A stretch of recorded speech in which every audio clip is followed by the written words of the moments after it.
Chapter 1 continued. One of my seniors nudges me hard in the ribs, and I guess I'm supposed to stand up. From this point on, the one in charge continues. We answer no questions and offer no advice, so don't come to find us, we don't exist anymore. We go home for study tomorrow, and then we'll be gone, and our role here is over. So our question is, are you in, or do we give this to our next candidate? I didn't even expect a question or an option.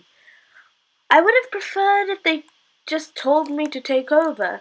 There's nothing about this role that I desperately want, yet being under the control of any of the protégés in this room for even the slightest moment is a nauseating prospect. And I know that if I'm not in charge, I'll be spending many a night on surveillance, freezing my bottom off in the middle of the bush. When I'm ready, I nod, and the one in charge hands me a purple notebook and a thick, crisply folded piece of paper, which I suspect is the map outlining of who owns what in the territory wars. Then the year 12 begins to leave, and like all the things insignificant, the moments they're gone, it is like they never existed. I sit back down and prepare myself for what I know is coming. 5 house leaders, ready for a battle. One common enemy, me. You don't want this, you never have. I think the comments come from the leader of Murray House, who has never really spoken to me, so the idea that he thinks he knows what I want interests me. Step down and the 5 of us will sign you out, Richard says, looking around at the others. You will be put out of your misery and we'll get on with running the underground. Richard's got some great ideas, the Hastings House explains. You don't have the people skills, Taylor. You never turn up to meetings, and not once did you gather intelligence against the cadets last year. You spend too much time in trouble with Hannah. If she's on your back, she'll be on ours. You just don't give a shit about anyone. I block them out and try to go back to the boy in the tree. Are you even listening to us? Let's just take a vote. 5 says she's out, and she's out.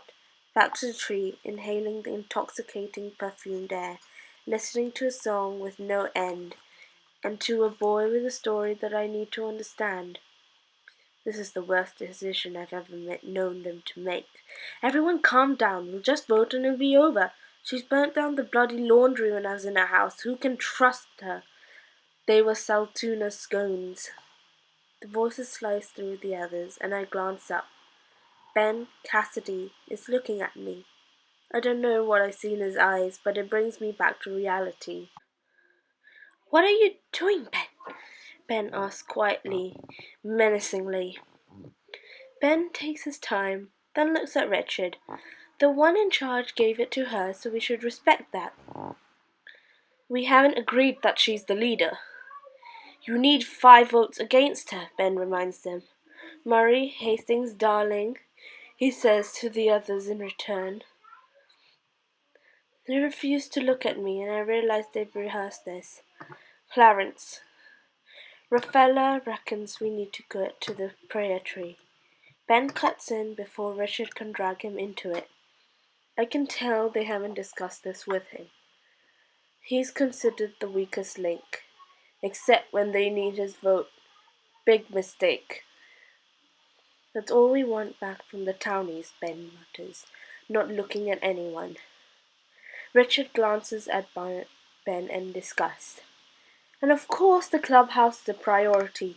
Ben starts up again, and I can tell he's enjoying himself. Silence, tons of it, and I realize that I have my one vote that will keep me in, for the time being anyway. Who's in charge of the townies this year? I asked. I'm staring at Richard. He realizes that I'm here to stay, and despite the look in his eyes that says betrayal, backstabbing, petulance, hatred, revenge, and anything else he's planning to major in, he lets me have my moment. We'll find out sooner or later, he says. But I like this power, Ben, I say, still staring at Richard. Yes. Who's in charge of the townies these days? Shares says D'Angelo. Moderate or fundamentalist, temperamental, so we need to get on his good side. Townies don't have a good side, Richard says, and I ignore him. Is he going to be difficult? I asked Ben.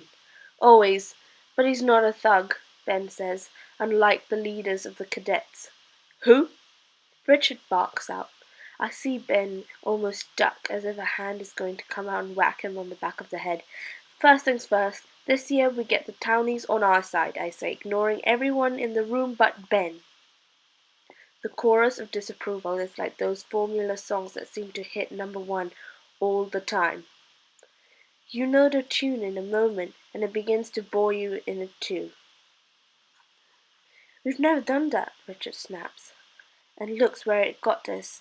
In the last few years, we've lost a substantial amount of territory. It's been split up between the cadets and townies. We haven't got much left to lose. What about the prayer tree? Ben asks again. The prayer tree's not a priority, I say, standing up.